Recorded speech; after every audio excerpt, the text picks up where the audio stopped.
old school toys, the toys from, you know, my generation and older, are making a comeback this season. Things like Lincoln Logs, Tinker Toys, and Fiddlesticks, generally made out of wood. No batteries required. Assembly is. No on-off switch and no rules of political correctness, so it's okay for kids to play with toy guns. The old-time toys were not created by a panel of software engineers, then modified by focus group input.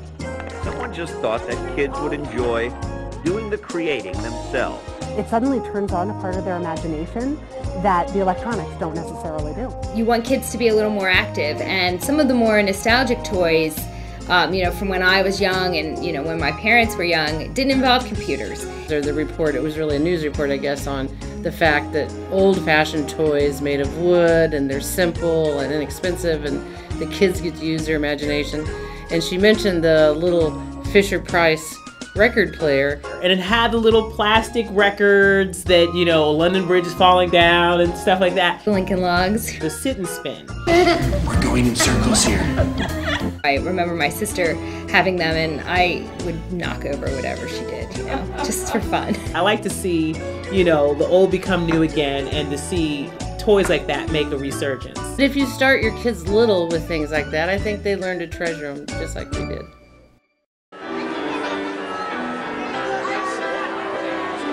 I really do not like food courts. I guess it's because there's so many people and you're crowding in and the tables are usually dirty, and I don't know, I have this thing about food courts in malls. I love that flash mob of Handel's Messiah. I mean, I could just imagine myself in the food court and someone just stands up and starts singing.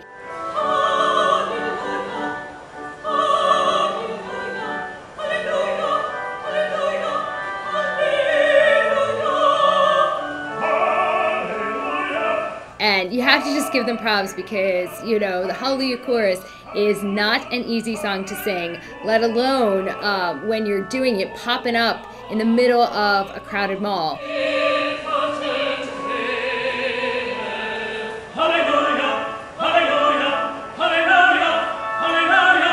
And then there's a few more people, and then 10 more, and then people standing on tables, and pretty soon...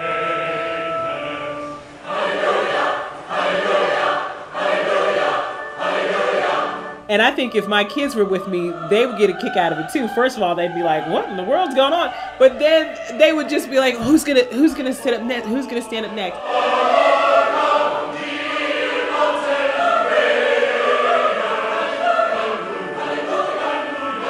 What an incredible burst of joy and burst of the meaning of the season.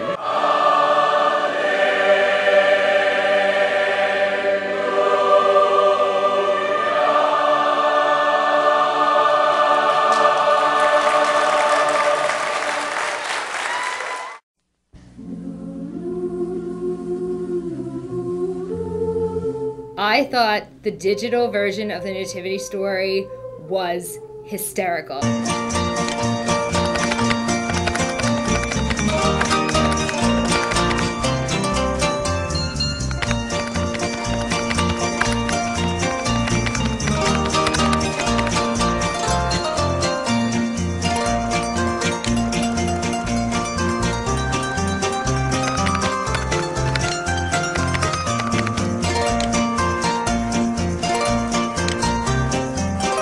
The digital version of the Nativity Story was so cool. I mean, just seeing how they incorporated all these different elements, Facebook, Twitter, looking up stuff on the map. I just thought that was just incredible. And there's not much you can say about it other than it's amazing how Christ's birth can be made so relevant again with this modern technology, and that at the same time, with all this modern technology, the message is still the same, that Jesus is the reason for the season. Straight ahead.